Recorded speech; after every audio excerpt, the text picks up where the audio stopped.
Hello, Mitro. Welcome to Exam Fever, an initiative by Education Hub where we'll be talking about all the problems that you face before the board's exam, all the subjects which you have problems about, all the solutions which you should have. Today, today we have our problem or subject that is physics, something which comes as a nightmare to most of the students, right? Not to be bad. Now, there's a very good proverb that has been said in English that if you break the law of humans, you go to the jail. If you break the law of the God, you go to the hell. But if you break the laws of physics, you go to Sweden and you get your Nobel Prize. Yes, that's true. Now, today we have our guest, a very special guest, who is very multidimensional yet very spontaneous. A teacher who's been teaching in this profession, in this field for more than 12 years, has a great experience, and today he is here with all of us to share his knowledge, his wisdom, so that you can have mind blowing marks in physics and you can rock the exams, right? So, guys, let's welcome our guest today, Mr. Binod Sharma, will be here with us for the conversation. Welcome to Exam Fever. So, first of all, as our ritual says, I'll ask you, how's the fever, sir? It was quite good. Let's see. Let's see, right? So, that's a very good beginning of the show. So, I would request you, sir, to tell about yourself first. Let you yourself introduce yourself, please. Let me introduce myself. My name is Vinod Sharma, and I am from Dhanbad. I'm a physics teacher. Okay. I'm having an experience of more than 12 years teaching physics because I love physics. As it is being said that physics is the most toughest subject because I guess those students who says that physics is a tougher subject, might they have studied from the wrong teacher. Okay, so I'm not a wrong teacher. Here I'm going to tell about myself that I'm having an experience of more than 12 years in school as well as in coaching institutes. Why I have chosen this profession, I would like to tell you, like because I love physics. Okay, and I have seen many of my friends that they hate physics. The reason being they think that physics means numericals only. Okay, but I think numericals comes from the theoretical knowledge. If you know that how if like if I am sitting over here, if I am walking, everywhere physics is there. Okay, so that's why I have chosen this profession, and till now I'm having a lot of succession into it. Likewise, I have got some very bright students who are studying in who has cleared their JEE Advanced and they are in IITs as well. There are many board students who has cleared more than 99 percentage, and there are many students also who have scored more than 100, more than 3 or 4 students I have. So that's it. Okay, so that was very nice of you. And the line when you said now that you love physics, I wish I could say the same too, but I couldn't. Okay, let's keep this aside. When in India, when somebody is like he's passionate about physics, he's passionate about the math stream of science, like the PCM, the most obvious or the common exam they think of, they aspire for is JEE, JEE, right? So many of the students aspire to become engineers or something of that kind, right? For that, they have to clear JEE exams. But many don't even know what it is because in recent times there has been so many changes in the examination. There has been so many changes in the pattern. People are confused. So can you please tell us about the exam, the procedure, what it is all about, like a crux of the exam of JEE, please. Like JEE is just you can say the evaluated form of AIEEE. Okay, and it was being started by the IIT former Bombay, Guwahati, Kanpur, and all these joint have started this examination to check the proficiency of the proficiency of the students, that how much they can understand the physics, how the things are going on. Okay, so they have made such type of examination that you can say that this is the most toughest exam in the whole world. It is being said. So in the JEE examination, likewise, 90 questions are there. Okay, out of 30 questions are from maths, 30 questions from chemistry, and 30 questions are from physics. And from this recent syllabus and for the scenario, you can see 25 questions only you have to attempt from maths, from the physics, and from the chemistry section. And 5 questions are not compulsory. You can go through it, but you will not get any negative marks for that. Uh, It is a myth that JEE syllabus and the board syllabus of standard 12 is quite different. Okay, sir. I think, sir, you already stepped into the next question, which I wanted to Yes. ask you. That so there's a thing. Even I was told this when I was about to prepare for the competitive examinations. That bro, choose one, either the boards or the competition, guys, because you can't do both together. Like it was said that दोनों में से कोई एक करो वरना दोनों नहीं होगा. दो नाव में पैर नहीं रखना, सवार नहीं होना. ये बहुत कहावत है कॉमन सी जो हमें बोला गया था. पर फिर हम जब रिजल्ट देखते हैं, कुछ ऐसे भी बच्चे होते हैं सर जो एक ही अटेम्प्ट में, जिस अटेम्प्ट में वो 12 देते हैं, अच्छे परसेंटेज भी ले आते हैं और साथ ही साथ एक बहुत अच्छा रैंक लेके भी पास होते हैं. तो सर एक आम बच्चा जो सोचता है, उसको उसके दिमाग में तो यही धारणा बैठती है कि असाधारण बालक है, इसमें कुछ मतलब विलक्षण प्रतिभाएं थी जो वो कर पाया. पर क्या ये सत्य है कि एक आम बच्चा जो सोचता है कि मुझे भी एक ही अटेम्प्ट में बोर्ड्स में भी स्कोर करना है, जेई में भी अच्छा रैंक लेना है, क्या ये सच में पॉसिबल नहीं है? कहते हैं ना कि जो लोग ये एग्ज़ाम क्लियर कर लेते हैं तो उनको सब एबनॉर्मल समझते हैं. They feel that they have done something different. So मेरा कहना है कि don't do the different things, do the things differently. अलग तरीके से कीजिए चीज़ों को. तो जो स्टूडेंट्स करंट ईयर पे जेई एडवांस क्लियर करते हैं, they are having a systematic plan for that. Likewise, when you will see the syllabus of standard 12th and the JEE has only one thing added into it, that is the 11th syllabus also. Okay, तो आपको करना क्या है? आपको कुछ नहीं, जो 12th का सिलेबस चल रहा है, मान लेते आपके क्लास में चल रहा है, आपके कोचिंग में चल रहा है, और उनके जो टॉपिक्स आपके जेई से मिलते हैं, आप उनको जल्दी से ख़त्म करो अलॉन्ग विद द न्यूमेरिकल्स. ठीक है, वो जैसे ख़त्म करेंगे तो आप सिलेबस को चेक कर लो कि 11th में क्या क्या चीज़ें आ रही हैं, उनको आप लेते हुए चलो. आप उनके लिए एक टाइम स्पैन निकाल लो 11th के लिए, क्योंकि 12th तो आपका कोचिंग स्कूल में हो रहा है, आपको होमवर्क्स मिल रहे हैं, न्यूमेरिकल्स मिल रहे हैं, वो आप कर रहे हैं. आप एक उनको जल्दी अगर आप निपटा लोगे तो आप एक टाइम स्पैन, एक टाइम गैप निकाल सकते हो जिसपे आप 11th को फिट कर सकते हो. तो ये चीज़ों को आप करके आप एक साथ कर सकते हैं. एक सिस्टमेटिक प्लान होना चाहिए कि मतलब लाइकवाइज हम लोगों को बोला जाता है 4 बजे सुबह उठने के लिए एंड ऑल, जो भी हो आप एक सिस्टमेटिक प्लान बनाइए. उस टाइमिंग के दौरान आप उस हिसाब से उसको मेंटेन करें कि हाँ इस सुबह के टाइम पे अगर मुझे फिज़िक्स करना है या फिर शाम के वक्त में मुझे ये फिज़िक्स करना, तो ये 11th के लिए होगा, चाहे वो काइनेमेटिक्स हो, चाहे वो मैकेनिक्स हो, जो भी हो, आप उस चीज़ को वहाँ पे फिट कर सकते हैं. उस हिसाब से उन न्यूमेरिकल्स को आप वहाँ पे सॉल्व कर सकते हैं. बिकॉज मोस्ट ऑफ द जो 12th के जो न्यूमेरिकल्स आते हैं, अगर आप जेई को देखोगे, बोर्ड क्या करता है, बोर्ड आपको जनरली या तो एक्सप्रेशन देता है या तो थ्योरेटिकल क्वेश्चन देते हैं, और ज़्यादा से ज़्यादा 3 क्वेश्चन आपको न्यूमेरिकल्स के देते हैं. आपको एक्स्ट्रा क्या करना है, you have to go through your NCERT portion that will complete your boards. ठीक है, बिकॉज अगर ऐसा हुआ कि मान लेते हैं जनरली स्टूडेंट्स क्या करते हैं कि 12th भी लेकर चलते हैं और जेई भी लेकर चलते हैं, और वो आधा टाइम यहाँ देते हैं, आधा टाइम वो देते हैं, और वो दोनों क्लियर नहीं हो पाता है. तो आपको करना क्या है, जेई के लिए कहा जाता है कि आप NCERT भी करें, along with HC Verma complete करें, अलॉन्ग विथ आप जो 41-42 ईयर्स के जो क्वेश्चंस हैं उन सबको सॉल्व करते हुए, अरिहंत का है और रजनी खलीटे, बहुत सारे बुक्स हैं, आप उनको करें. लेकिन आपको इतना करने की ज़रूरत नहीं, आपको बोर्ड सबसे पहले दिमाग में रखना. भाई अगर आप 12th ही क्लियर नहीं करोगे तो जेई क्लियर करके क्या फ़ायदा होगा. बिल्कुल सर. तो आपको NCERT कंप्लीट करना है, because NCERT gives you the varieties of questions.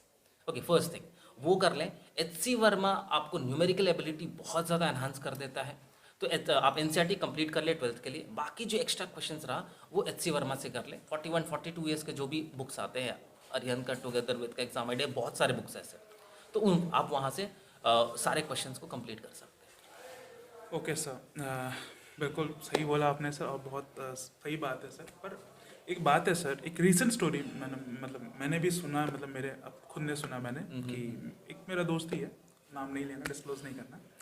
So he is currently in class 12th, right?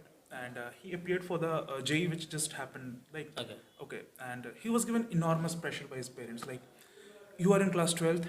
He hasn't even completed his whole syllabus yet. He was asked to sit for the exam, and he is now expected to clear the exam in one go. This is happening, sir. This is not only one guy which is going through, really. Right? And this, I don't know even if the parents understand this. This increases the pressure on our students by enormous amounts. They don't understand what a student has to go through in these exams because he hasn't given this exam before. So for the first time he's appearing for the exam, and to expect him to clear the exam in one go along with the boards, even when his syllabus is not completed, plus सोने पे सुहागा इस साल Covid था. I think the amount of damage the COVID has caused to the students is maximum. It is. Students hasn't able to even go for the physical classes, and you also know that what online classes has been. Like in many ways, it has just been a formality that you have to complete a syllabus. That's how it's done, right? Students haven't completed syllabus.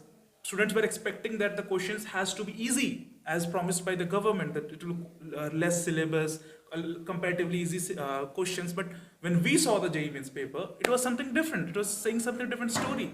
The physics question for this year was something a gold standard, if you see. So what is going to happen? What's happening? Student is trapped from all the sides. Tougher questions, less study hours in this year. Now peer pressure from the family. Now they are asking where to go. What's the solution, sir? They are just in turmoil. They don't know what to do.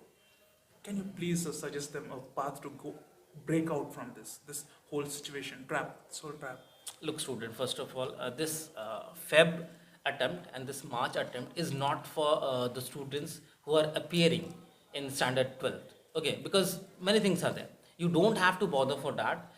Even the guardian has to understand this, that your student hasn't completed the syllabus yet. How can you expect that? First thing. But guardians has their own mentality. You can't change them. Okay, so many things that can be done.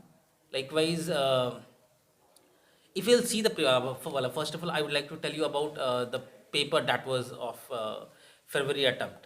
It was like maths paper was quite moderate, quite lengthy, but it was easy. Physics paper was moderate, but the chemistry paper was quite very tough. Okay, so JEE will not reduce their standard because they have to get the most filtered student, because they have to get the best student so that they can get best out of it, isn't it? So the first thing is that only. Now, how to inculcate along with the things. So first of all, the students must have a systematic plan for this. They must not. They must do the yoga for this. It is must needed because the stress level is quite high. So do yoga, students. One thing. And the second thing, you must have a basic things cleared first. Go through the NCRT again. I'm repeating the things, and do prepare the questions. Do practice the questions. Along, don't leave your 12th boards apart. Okay, and then go through the JEE, because JEE सिर्फ इसी year नहीं है. JEE का नियम है that you have to go for the consecutive 2 years. Okay, so first go for the boards, then and you can go for the April and the May attempt as per your experience. आप experience के लिए जाओ कि हाँ questions कैसे आते हैं, वहाँ का environment कैसा हो पाता है आपके लिए, because वो बहुत ज़रूरी होता है. बिकॉज ऐसे भी तो होता है ना बहुत सारा कि आप लोगों को क्वेश्चंस आते हैं लेकिन वो इजी होता, वो आपने ऑलरेडी बहुत बार करा है.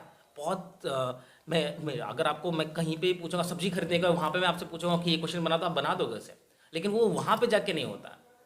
तो ये चीज़ें नहीं होनी चाहिए. सबसे पहले आप जाके उसे एक्सपीरियंस करें कि वो जो बोर्ड फेयर से कितना अलग होता है हमारा JEE फीवर.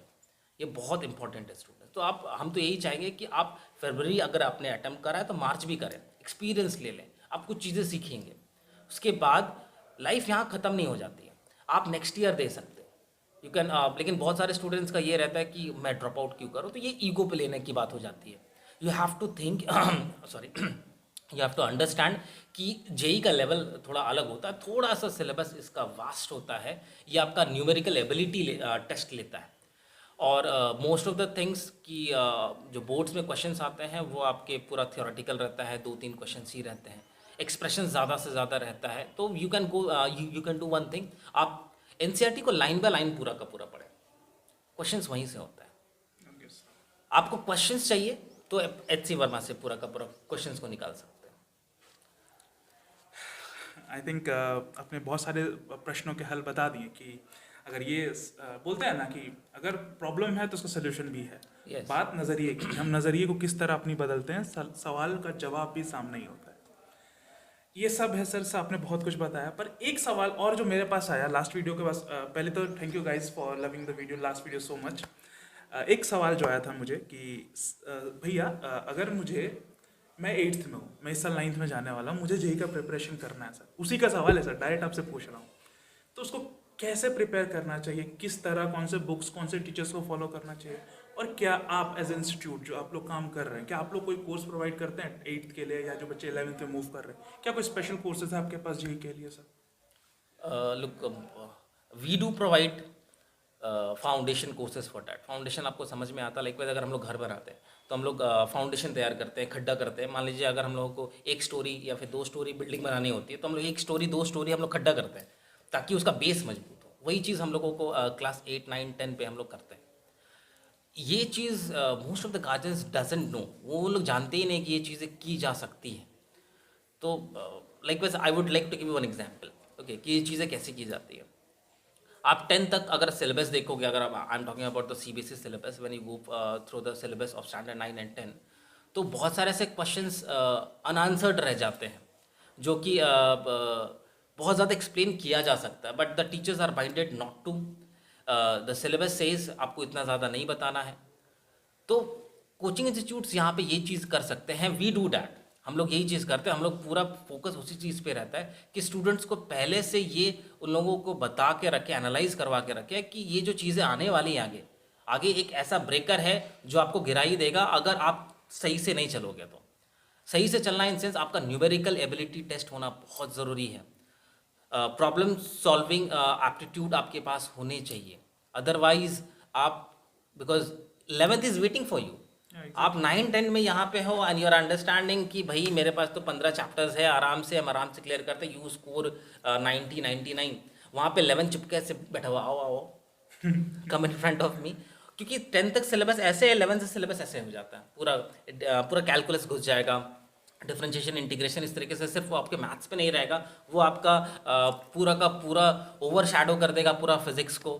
तभी तो फिजिक्स से लोग नफरत करना शुरू कर देते हैं। भाई फिजिक्स हम लोगों ने कितना अच्छा से सोचा था कि एप्पल गिरा, लेकिन फिर जब वो एप्पल गिरता है तो उस पर बहुत सारे स्टैटिक हिंड्रेंस लग जाता है। ये चीज़ें उन लोगों को कौन बताएगा? फिर उन्हें ये लगता है कि काश एप्पल की जगह उस दिन पेड़ ही गिर गया होता। ऑब्वियसली बहुत सारे मीम्स बने हुए हैं इस चीज़ पे, लेकिन अब ये आती कहाँ से? अगर उसको आप डीपली जाओगे तो आप सोचोगे कि ये मीम्स आती कहाँ से। वो मीम्स आती है फाउंडेशन नहीं करने की वजह से, अदरवाइज आप चीज़ों को समझ सकते हैं। इंटीग्रेशन कुछ नहीं है।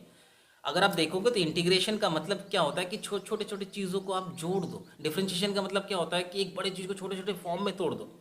अगर हम ये कहें कि अगर एक कर्व लाइन है वो एक रेक्टेंगल है, वो एक रेक्टेंगल है, तो आप मानोगे? कभी नहीं मानोगे, लेकिन I will prove it. We the teachers, maths teacher, we the physics teacher, we can prove it. ये चीज़ हम लोग प्रूव कर पाते हैं। कैसे करते हैं? बिकॉज हम लोग फाउंडेशन करवाते हैं। फाउंडेशन आपको करना क्या है, मान लेते हैं एक छोटा सा एग्जांपल देता हूँ कि मान लेते हैं 11th का पोर्शन को अगर हम लोग क्लास 9 में इंट्रोड्यूस करें। अगर आपने ऑब्वियसली आपने पढ़ा है सर, तो क्लास 9 में आपने देखा होगा कि मोशन चैप्टर है वहाँ पे, ठीक है, वर्क पावर एनर्जी है, लॉज ऑफ मोशन है, वहाँ पे साउंड चैप्टर है। तो यही चैप्टर्स फिर उठ के एडवांस फॉर्म में 11th में मिलता है। बिल्कुल सर, बिल्कुल। तो डिफरेंस क्या है इन दोनों में? तो डिफरेंस इन दोनों में ये है कि वहाँ पे न्यूमेरिकल ज़्यादा है, थोड़ा सा वास्ट फॉर्म में वहाँ पे चीज़ें रहती हैं। तो क्यों ना बच्चों को वहीं से बताना शुरू कर दें। अगर हम क्लास 9th में उसको 10 क्वेश्चन बताएं, वो 10 क्वेश्चन बना रहा है, ठीक है।